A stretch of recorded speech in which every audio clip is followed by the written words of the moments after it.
Well, how I wound up at Sark is I was in the day program at Phil Haven, the day hospital program, and they recommended this as a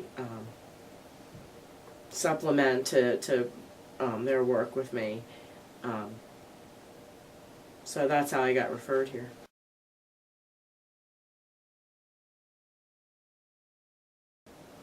I was assaulted by my father when I was young.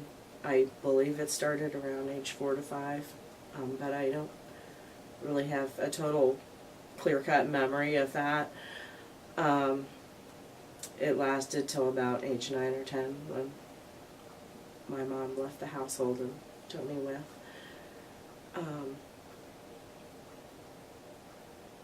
It's very confusing, and when I say assault, I don't mean maybe so much a violent assault as talked me into doing things and make me thought things were okay type of thing.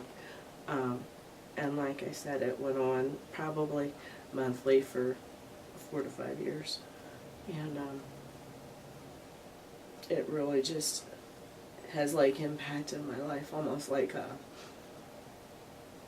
a disease almost. And so as I said, when my mom left my dad, and they proceeded to get a divorce, my mom did, and things like that, I don't think I ever really dealt with it. Even though my mom took me to counseling, like 35 years ago, that's not what it is today, and the counseling was pretty shitty. Because I remember the counselor trying to talk to me about my mom being happy, and I'm like, it just didn't seem about me. And I remember being really angry that, back in those days it was swept under the rug, and nobody in my family ever really talked to me about it. And I understand it's uncomfortable, but they never really asked, what do you need from us? What can we do for you? It just was, well, we're not going to bring it up because it's uncomfortable. And so I think that really impacted me too, in my teenage years, acting out in my adult years, not making really good choices. And even now in my 40s, even though I'm feeling better, I still have some issues about addiction problems. So it's really impacted my whole.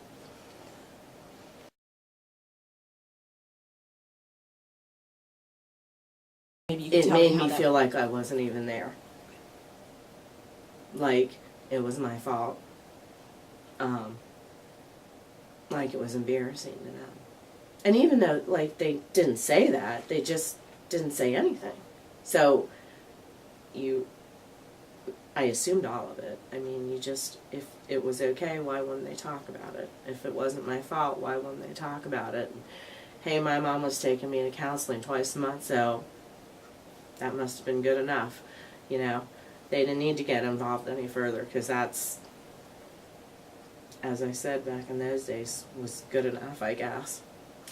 And I guess what really kind of irritates me and makes me angry, and I don't understand, is how my grandfather was actually involved in law enforcement in the community where we lived, and I never got how this could happen and the law enforcement could not have been involved in it. And I think they could have been. I think people chose not to have them involved.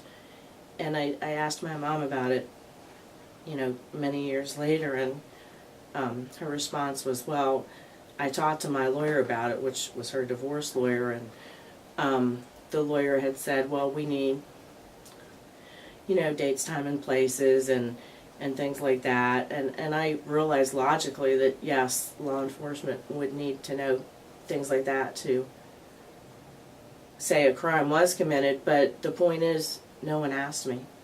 So again, how would they know if they had that information or not? So that's always really kind of stuck with me. And, you know, my grandfather's passed now, so, like, I can't ask him about it. And when he passed when I was about 12 years old, so I wasn't at the point then to ask him about it. So that's just kind of one of those unanswered issues I've had to deal with.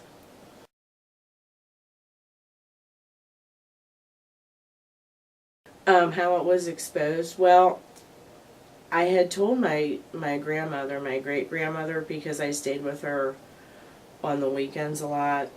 And so I had told her, and, you know, that my dad was touching me. And I don't believe I get a whole lot of details, but she said, well, you probably should tell your mom, you know. But she said, don't tell anyone else in the family. It's, you know, we don't need, like, neighbors knowing, or... I can't recall specifically what she said, but the point was, yeah, you can tell your mom, but, like, make sure it doesn't really get out in the community. And I waited a little bit before telling my mom. Like, I don't know, it might have been a couple months maybe. But actually, when I told my mom was when I saw it occurring. And she didn't see it occurring, but she saw... In those days, a lot of the houses you had to walk through bedrooms to get to bathrooms, and she was coming to bed on her way to the bathroom, and I was didn't have my night clothes on, and she wanted to know why, and I told her, and I wasn't believed. So it was, I mean, like, just that there in itself, it's bad enough, you know, that it all happened, but then when your mom doesn't believe you, like, who is going to believe you? So it wasn't, I think how that impacted my whole life. I mean, if I would have been believed and I would have got the proper counseling and all that, I think my life would be a lot different.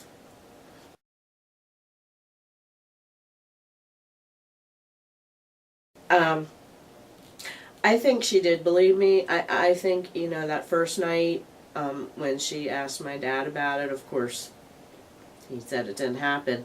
I think, you know, it took her a couple days or even a week to process it. I mean, I don't know exactly, but I think she did realize that it did occur. I know she told me at one point that they had had some kind of an argument and he had told her about it. And at that point, I really think she believed it because, according to her, he told her the whole 9 yards. So I guess at that point she did believe me. But the point is, it almost like that wasn't good enough for me, because if you know this is happening, like, why don't you leave the household? I mean, it took her, like, it was over a year, and as I said, the time frames are a little fuzzy, but I know it was over a year before she actually left the household. So there I am. You know, so it, honestly, to answer your question, it doesn't really even matter that she believed me because I wasn't protected.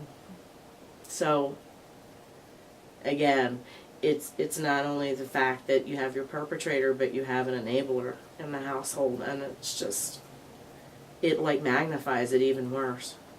I feel, I mean, in my case.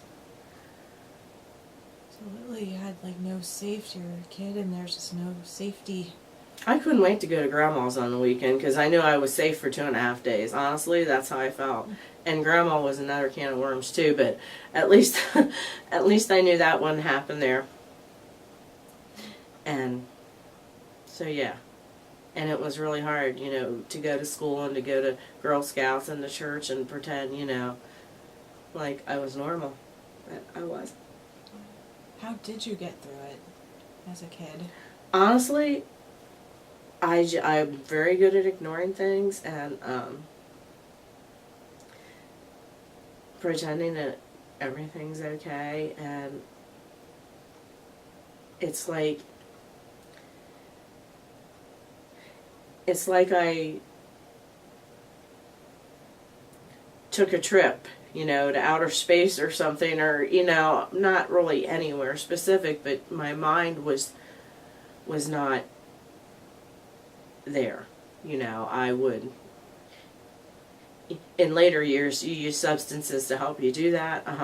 When you're like 12 years old, you don't have a substance, so your mind just, I guess, does it on your own. It's just kind of wanders away, and you don't think about that. You think, oh, I need to go to school and do my spelling test today, and you just try and be as normal as possible. At least that's what I did. And then, of course, in my teenage years, it was the food thing. Like, when I was younger, I probably wouldn't eat as much as I should have, and I don't believe I was anorexic, but I was on the thin side. Nowadays, I'm the opposite, and I eat too much, and that's how I deal with it, by eating.